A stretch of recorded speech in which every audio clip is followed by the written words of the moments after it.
Hello everyone and welcome to this week's weekly webinar. My name is Jimmy and I'm going to be presenting this week.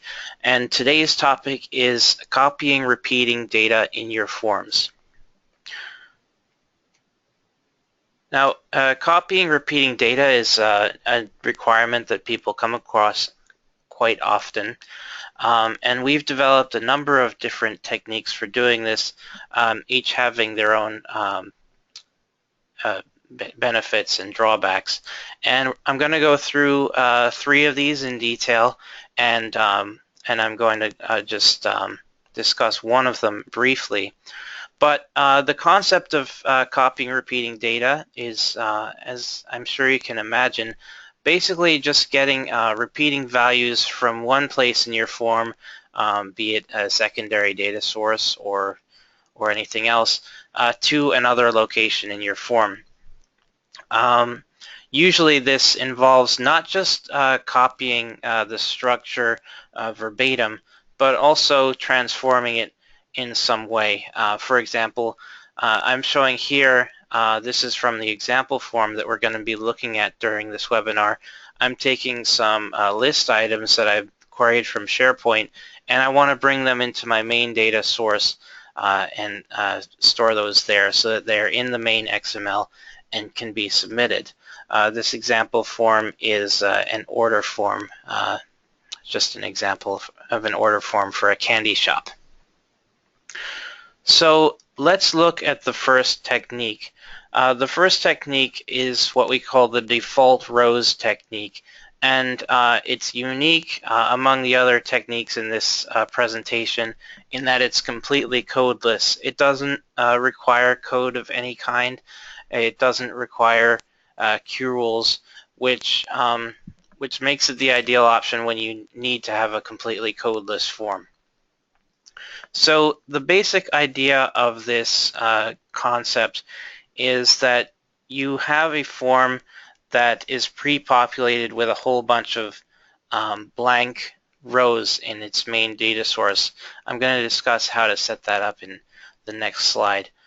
And then you have a copy button or some rule somewhere that initiates the copying by first setting a counter field to the value 1 and then toggling what we call a trigger field in each of the rows of the destination repeating group. And as I said, this group is pre-populated with a large number of empty rows. Now this trigger field, what it does when the rules on it are triggered is it checks whether its own value, whether its own row has any values, and if it doesn't have any values, it copies over the needed values from the source group, depending on the current counter value, and then it increments the counter. And then because there are a whole bunch of empty rows in the table, we're using conditional formatting to hide the empty ones so that the user doesn't see them. So the way that this is able to work is that when you set a field in a repeating group, basically that field in every row of that group is going to be modified, and the rules on them are going to fire one by one from the first row to the last one. So when the first row's rule fires, it's able to do its thing and then copy the values over, increment that counter. Then the rules on the next row are going to fire, and then that rule can do its thing all the way to the end. So here are these default rows. Some of you may not have seen this edit default values dialog before. It's available on the data table in InfoPath, and you can just fill up your repeating group with as many default rows as you want. And then here's what the actual group looks like. It's got an ID field, some fields to store values about the products that I'm copying over, and then it has this copy trigger here, which exists purely to have those rules on it that does the actual copying. Now let's look at the rules involved. As I said, I have my initiation rules on a button that kicks off the whole process. And as I said, it initializes the copy counter to 1 so that it can start counting up from there. It sets the copy trigger in all of the rows to blank, and then sets to copy so that when the changes to copy, then its rules can fire. And that's what we see over here. This is on the right side. These are the rules that are on that copy trigger field. The condition here checks whether the copy trigger has the value copy. It doesn't execute unless it has that value. And then it's checking whether the ID in its own row is blank, and that's how it's determining whether that particular row should copy values or whether it already has values. I'm using ID here to make that call. In your case, you might be determining that based on some other value. And let's look in a little more detail at the rules on the copy trigger because they're a little tricky. So the first action here, what I'm doing is I'm copying over the ID from the source data. And since this is SharePoint list data, we've got list items. They all have an ID that's been assigned by SharePoint. So the XPath for this first one is a little bit tricky. I've got SharePoint list item RW, which is the standard name for a repeating group in a SharePoint list connection. Yours might be something else if you're copying some other kind of data. And in my particular case, the way this form works is that we only want to copy over rows that have a non-blank quantity, where the user has entered in some quantity. We're just copying over those ones. So we're filtering out these rows to have just the ones that have a quantity specified. Once we've filtered that set of rows, I'm going to further filter to pick the one row that matches the current value of the copy counter. So if the copy counter has the value 1, I want the first row with a non-blank quantity. If it has the value 2, I want the second row with a non-blank quantity, and so on. And then from that row, I'm picking the ID value. Now, a bit of a gotcha here is that I need to put these filters after the repeating group name. So they come right here after SharePoint list item RW. If I put them after the ID, they're not going to work correctly. Another thing is that the quantity non-blank check and the row number check are here as separate filters. They're in separate pairs of square brackets. That's also important. So that can trip you up if you're not aware of it. I'm going to show the full XPath for this formula when I demo the form in a minute, but be aware of this. Then for the 3 actions after this, I could be using a path just like the one I used for the ID, but since I have an ID that I can use to match a row and pull over a value, that's what I'm doing because that allows me to keep it a little simpler. So here I'm getting title, unit price, and quantity based on comparing the ID in the source data against the ID that I've copied over to the current row in this first action.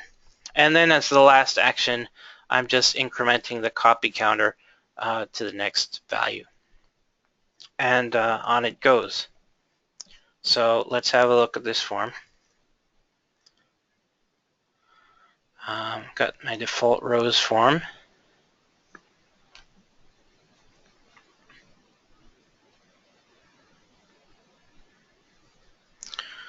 Oh, and before I preview it, I'm just going to show some of the design. So here we've got the default values dialog that's on the data tab, as I said. And as I can expand this and see that it's got a whole bunch of rows in it. The way I'm able to do this is that if you click on any one of these rows and click this down arrow here, you have the option to add another item above or below, and you can just have as many rows as you want within reason. And on my Add to Cart button, I have the rules that I showed in the previous slide. And on this copy trigger field, I also have these rules that I've explained. Now, there are a couple of details that are specific to this form. For example, I have this rule on the Add to Cart button that sets the quantity in the source data to blank after it has copied the values over. The reason I'm doing this is that the way I've designed this form is that the user specifies the quantities of items they want to add to their cart. It copies over those items, but I want to allow them to continue adding items. So in order to prevent those items from being copied multiple times, I'm setting that quantity back to blank. So just to see what that looks like,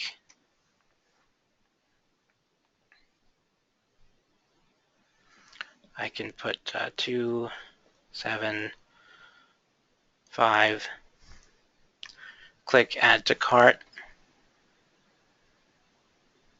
and we can see those have been copied down to this repeating group. You may have noticed that when I copied these items over, the top list got shorter. And that's not because I'm actually removing anything from the source data.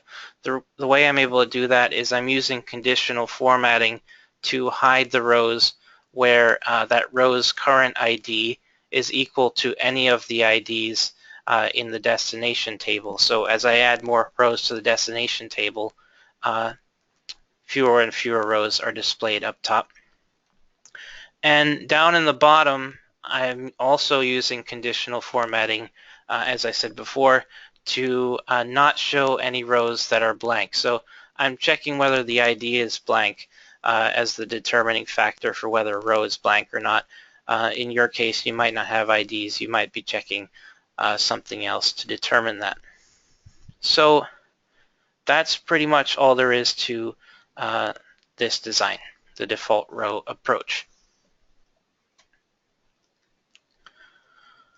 Now, let's talk about some of the benefits and drawbacks of this approach. The biggest benefit here is that it's completely code-free, which means it doesn't require any special plugins. It doesn't require you to write code, and it also has fewer limitations on how you're able to deploy the form. If you have code you have to, and you want to use it in a browser, you have to use the sandbox in SharePoint, or in some cases you may even need to admin deploy. We've also found in SharePoint Online, also known as Office 365, that there has been some slowdown of forms that have code in them, and we're starting to stray away from code forms when using them in the browser on 365. So this would be the ideal approach in that case. SharePoint on-premise doesn't tend to have this problem. Another benefit is that the technique is relatively easy to understand. There are a few complicated XPaths involved, but it's not too tricky. As for the drawbacks, the main drawbacks are clutter in your main data source. You have to have it pre-populated with that large number of empty rows, and if you're a bit of a purist, that can be undesirable. Of course, you know, at the end of the day, it's not such a big deal because the user doesn't see these empty rows. It's just a little bit of extra stuff in your XML. The same goes for this fourth point down here. It's got that extra trigger field that just exists only for copying stuff over. You know, in an ideal world, it's preferable not to have rows, fields there that serve a purpose other than storing data. So that's another thing. But again, not a really big deal. Another drawback is it limits the number of rows you can copy. If you've got 16 blank rows when you open the form. You can only copy 16 rows over. You can't copy 17. Of course, you could pre-populate the form with hundreds and hundreds of blank default rows, and that would increase how many you can copy, but that increases the size of the XML, and it can slow down your form. On the topic of form slowdown, since there are so many rules and things like that involved here, it can have some performance drawbacks if you're copying a lot of stuff at one time. So the next technique is the insert command technique, and this is a technique that uses our QRules library. All three of the techniques I'm going to talk about from here on involve QRules. So the concept here is somewhat similar to the last one. Basically, you use the QRules insert command to add a number of rows to the destination table when you want to copy. But instead of having a predetermined number of rows, you only add as many as you need. So if you want to copy 3 rows, you add 3 rows at that moment, and 3 rows of data get copied over. This also involves initializing a counter value to 1, as we're going to see. And then what happens is that there is a rule on the repeating group itself that executes as each row is added. So some people may not know this, that in addition to having rules on fields that fire when the field value changes, you can actually have rules on groups themselves, and those rules will fire as the group is added to the data source. So that's the way we're able to make this work, by having rules on the group that fire as they're being added. And then the rule on that group does the work of copying its values over from the source data. So to look at the details here, on my copy button, my add to cart button, I'm again setting a copy counter to 1 and then calling the insert command in QRules that adds those rows to the table. And we'll look at the details of that command in a moment. On the right side, what we'll find is that these rules are actually practically identical to the ones that we had in the previous technique. It's copying the ID over based on the copy counter value. It's copying the additional 3 values over based on that ID, and then it's incrementing the copy counter. The only difference here is that we're not using a condition to check whether we should run the rule, because we assume that if a row is being added, then it's a blank row and that it should copy over some values. So that's really the only difference from the previous technique. And here is the syntax for the insert command. In reality, the command has a number of other available parameters, but these are the only 3 we need for this technique. The parent indicates the group where we want to add the new rows. The child parameter indicates the name of those rows. In this case, it's item. And count specifies the number of rows we want to add. Since this is dynamic, we don't know ahead of time how many rows we want to add at any given time. We're using a count function to count the number of rows in my source data that have a non-blank quantity, because that's the number of items I want to copy over. And since that's being dynamically included, I'm using a concat function to put the whole command together and pass it to QRules. So let's look at a demo of that.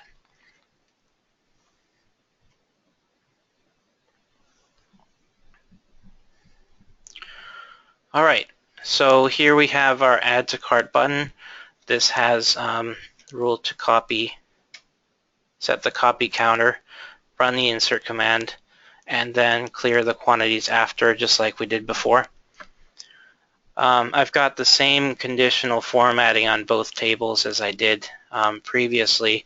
And actually, no, the bottom one doesn't need any conditional formatting because I don't have any extra blank rows. So there is no conditional formatting here. And the item group itself, as you can see, is what has these rules for copying the data over. Also, if we look at the default values dialog, we won't see all those empty rows. In fact, we don't have any rows in the table at all when it starts off. I've actually come into this dialog and unchecked the item box so that it doesn't have any rows in it to begin with. So we can preview this.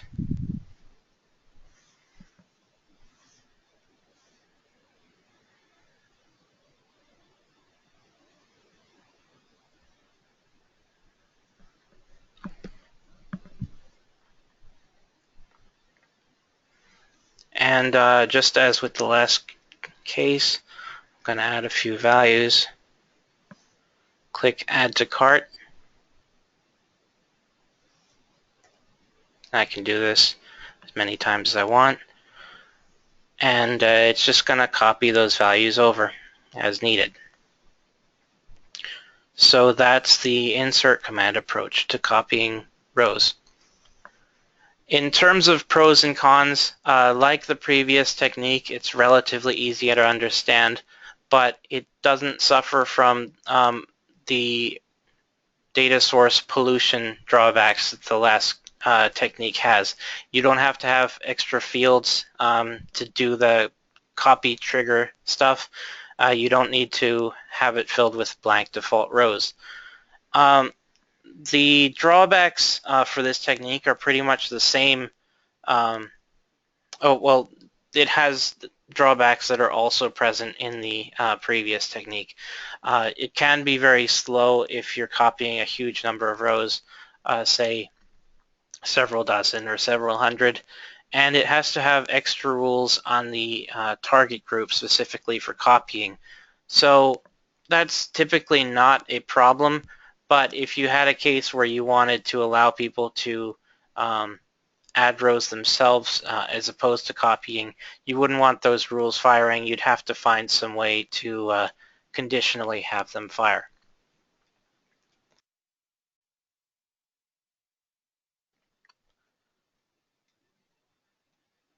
So the last technique that I want to look at in depth is the XSLT technique that uses the QRules transform command.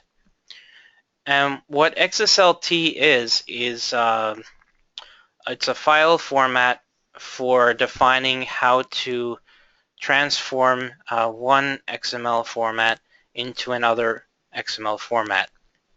So as this diagram shows, what I want to do is take this SharePoint list item RW and the fields inside it and basically transform it into this structure over here, these items with ID, name, unit, price, and so on.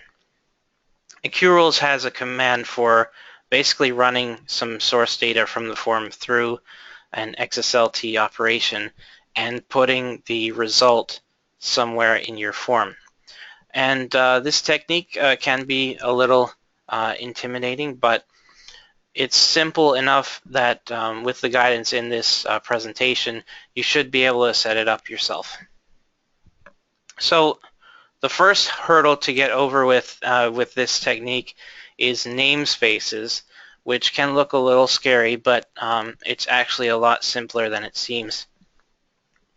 So when you've got an XSLT file, you need to tell it which namespaces you're going to be working with. And a namespace is basically a property of an XML node that describes, sort of puts it into its own category. So what I mean by this is that these my fields, query fields, data fields, they serve the role of being the container fields in most InfoPath data sources. So they're in a particular namespace. The SharePoint list item RW and the fields inside, they have a specific role of representing SharePoint data. So they've got their own namespace, and then your main data source in the form will usually have a my. It's by convention called a my namespace, which is a unique namespace for your own XML format within your InfoPath form. So how do we determine what's in what namespace? Basically, the root node of the root element of a data source may or may not have a namespace. In this case, it does. You can right-click the group and open up its property dialog and look at details and see that the namespace URI is right here. And by convention, this particular namespace, the data form solution namespace, we refer to that using the prefix DFS. So that's what I've done up here. I'm assigning that to the DFS prefix. Now, the data fields group below it is in the same namespace as my fields, and the way we know that is that data fields doesn't have any prefix before it. There's no colon there. So that means it's in the same namespace as its parent, so we don't need to worry about that data field specifically. If we go one step further down, we do see that there is a prefix, this D colon. So if we look up the URL or URI for that, we see that it's in this data fields namespace. And in order to be consistent with what InfoPath is using, I'm assigning the prefix D to that. The prefixes you use in your XSLT don't have to match the ones used in InfoPath, but it's usually easier to understand if you do that. And then there are two more namespaces involved here. There is the my namespace, which is the namespace for my main data source. If most InfoPath forms will have a namespace that's a lot like this, but the date and time at the end will differ from form to form. And then I have the XSL namespace, which is needed in order for the XSLT to function, in order to indicate that these various XSLT specific components are in that XSL transform namespace. And then I've got a version attribute here, which should always have the value 1.0. So this is basically what you need to put in the opening tag of your XSLT file. The next part of an XSLT file is the templates.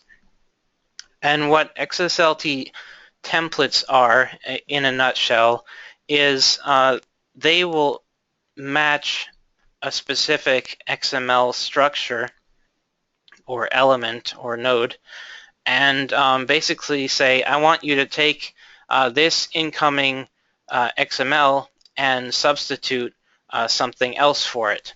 So in my case, what the XSLT does is it starts at the top of the document and goes down bit by bit, looking for nodes that have templates that match them.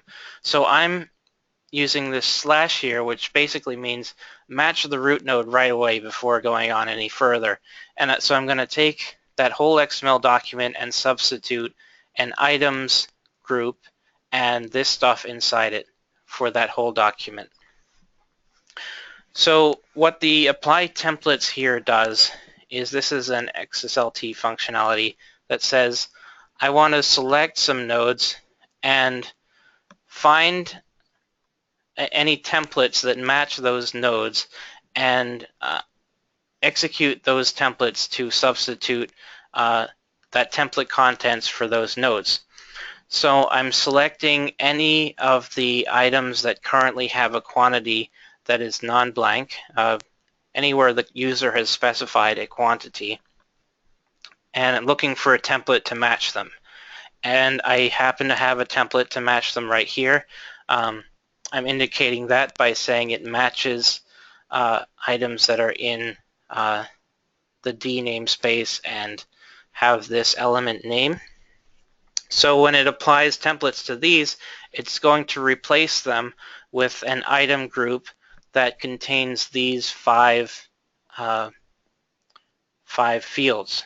And inside of each of these fields, I'm using one more bit of XSLT functionality, the value of element, to say I want to select this value from within the SharePoint list item RW element and basically put that into the output. So the SharePoint list item rows are going to be substituted with items and all these field values. And for total price, I'm doing something just a little bit fancy where I'm doing a math computation of unit price times quantity to get a total price. And that's really all there is to it. So to return to the topic of namespaces for a moment, you can sort of see how these are panning out. So I declared DFS and D up at the top, and I'm using those within the XPaths to select groups and fields and values that I want to use. The XSL namespace prefix is used here in the actual elements that provide the XSLT functionality. You can see them at the beginning of each of these cyan-colored elements. And then the my namespace is what I'm using in the output elements that are going to be in the output. So once I've put together my XSLT file, I would have done this in a text editor of some sort. I save it as a file, and then I include it in the form's resource files. And this resource file button is on the Data tab of InfoPath Designer. It opens up this dialog, and I can just click Add to add that file. Now, the transform command itself within QRules has a bunch of parameters, and we're going to use 5 of them in this particular case. So the first parameter is source DS, indicates the data source that I want to use as the input to the XSLT operation. In this case, I'm using the products data connection. DesPath indicates the place where I want to put the output, put the result of that operation. So I want to put that into the items group in my form, in my main data source. XSLT file is the name of the resource file that I added to the form in the previous slide. Exclude root true is a very important parameter. And what this does, so if we look back at the this XSLT, the output is going to have this items group on the outside of the output. But if we look here, I'm actually putting the output inside an items group, which means if I left it this way with an items group on the outside, I'd have an items group inside an items group, which would be incorrect. What exclude root does is it omits the outermost element of the result and just puts its contents into the destination location. So it's going to omit that outer group. Now, technically, you could just leave this out and not worry about the exclude root parameter. But by convention, an XSLT should be designed to have only one root element as its output, so that's why I'm leaving it in. And I tend to use the exclude root parameter as true in practically every time I use the transform command. This last parameter, placement equals append, what this does is it puts the result of the XSLT after anything that's already inside the destination group. The reason I'm using this is that I want my form to be able to copy rows more than once. I want to be able to copy a few and then copy a few more and then copy some more. If I left this placement option off, it would replace everything that was already there every time I copied. So I want to avoid that in this particular case. So we'll have a look at the form.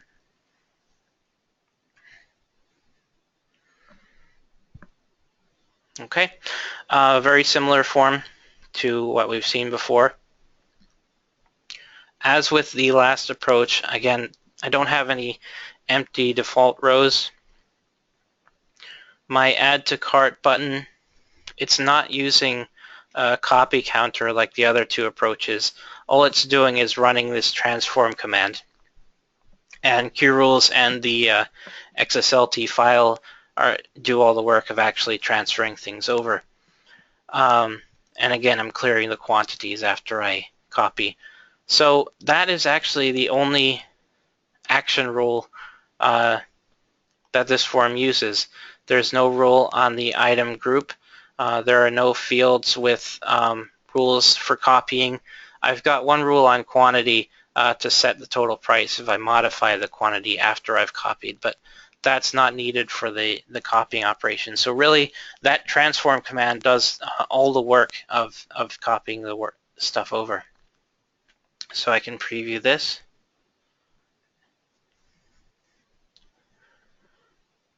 And this shouldn't be anything new. We can see I can specify some quantities, copy them over, take a couple more, and that all works very nicely. And I can change the quantity here, and the price will update like that. So that's pretty nice. If we look at the pros and cons of this approach, this happens to be my favorite technique. I use it a lot. So it has a lot of benefits. It's a lot faster than the other two approaches because it's just transforming the values and not running a whole bunch of rules, which can be slow. So when you need good performance and you're copying a lot of rows, this is a good one to choose. The logic for the operation is contained within its own file. You don't have to go searching throughout the form to find the rules that do the work.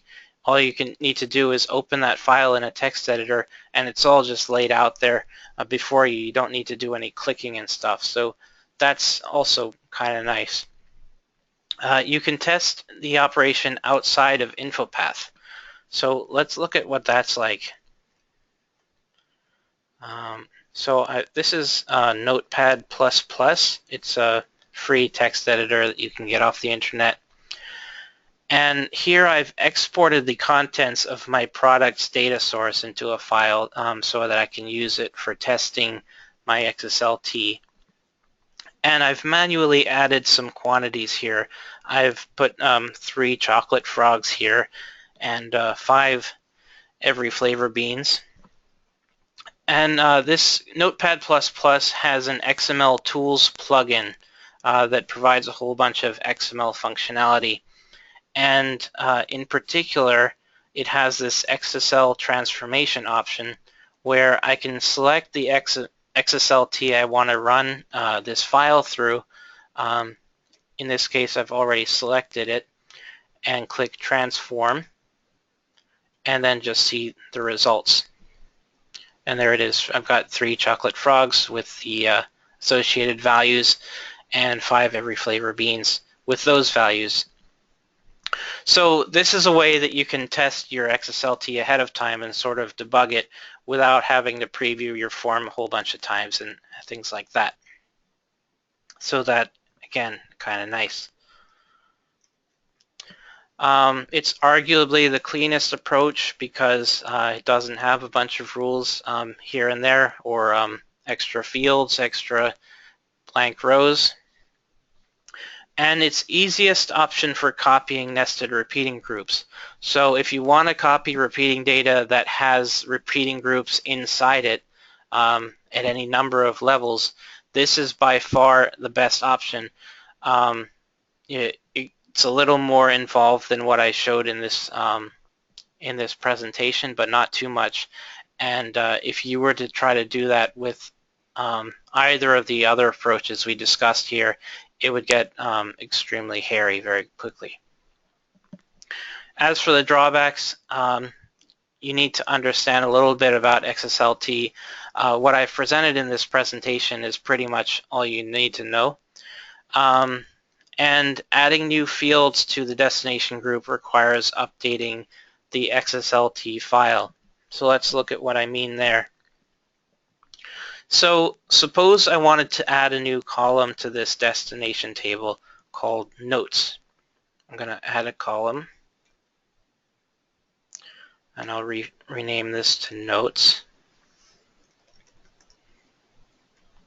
Put a title here, and I'll preview the form.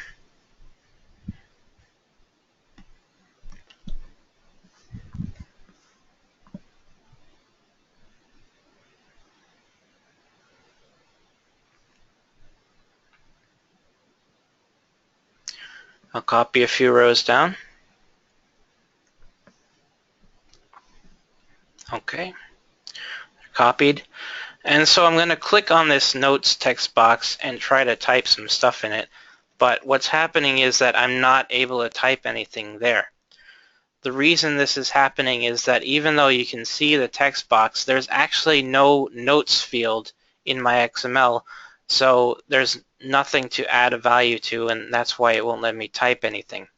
So the XSLT, the way it's set up is that its output only has these 5 fields. It doesn't have a note field. So there's no notes field in the copied over data. So when I run into a situation like this, what I need to do is modify my XSLT to include that notes field. And I can see if I run this again,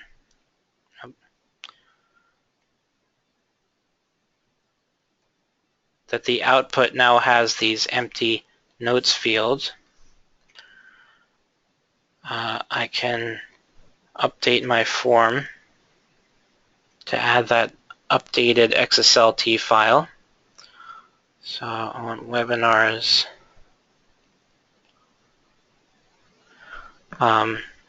it's going to prompt me to replace the file. I'm going to replace it. And then preview again.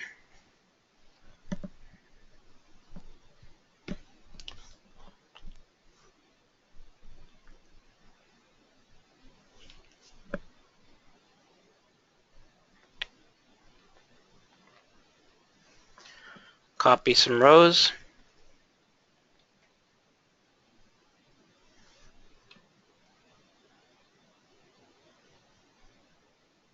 And we can see here that I've got a nice text box where I can add values now. Okay, so this isn't too much of a big deal if you're aware of it. You just need to modify the file and re-add it. But if you've got a number of different people working on your form and they're not aware of this, they want to be able to add fields without worrying about this stuff, then that's something to be aware of, and perhaps make people who are modifying your form aware of that. One more benefit of the transform technique that I haven't mentioned here, that I haven't listed here, is that it allows you to do things like sorting and filtering pretty easily. I haven't discussed that in this presentation, but those are things that XSLT supports. And it also, if you need to do advanced number crunching or processing and stuff, it's probably a good option to choose. So the last technique is called the CopyTable Technique, and this is yet another QRules command called CopyTable. It's by far the simplest approach. You just run a single command and CopyTable does the work of copying it over. You don't need extra fields or blank rows or anything like that.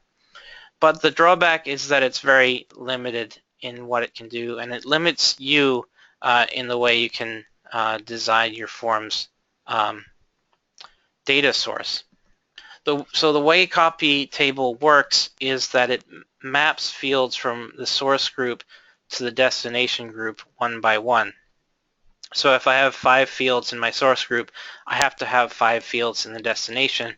And not only that, but they have to be lined up in the correct order.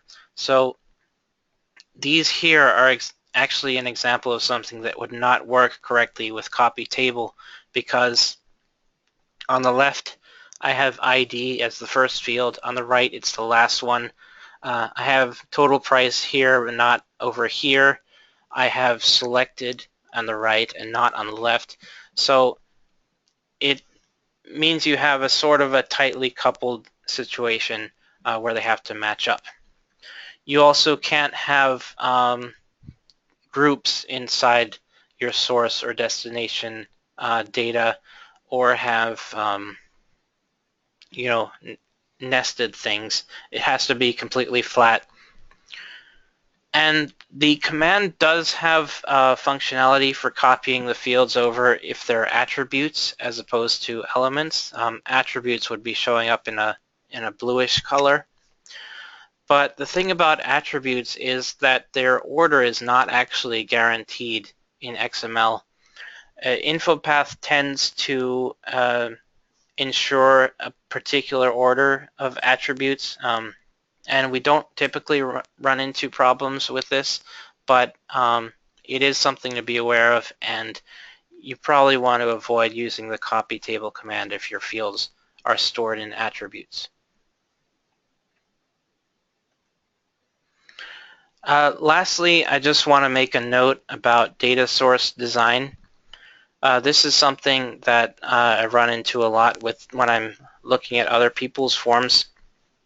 When you have repeating groups in your main data source, you want to make sure that those repeating groups are the only child of their parent. So if we look on the right at an example of a good setup, the item repeating group doesn't have any siblings inside the items group. Items only has one thing inside it, and that is item, and that's the way that we recommend setting up your data source. On the left, we see some examples of bad setups. In the first one, we have 2 repeating groups right next to each other. On the right, we have a repeating group.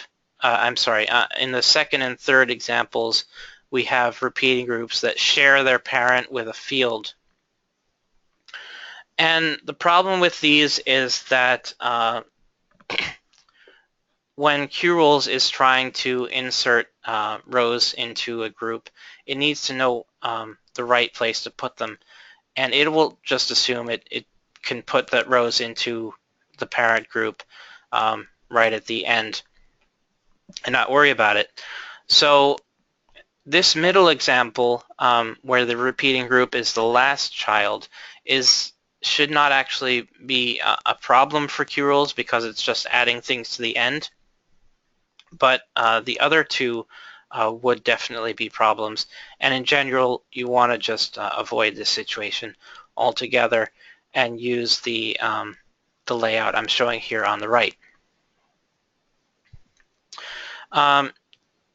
So that's it for this presentation. I'd like to thank you all for watching, and I hope that you use these techniques in your forms. There is one question, which is, are these techniques for InfoPath 2010 or 2013?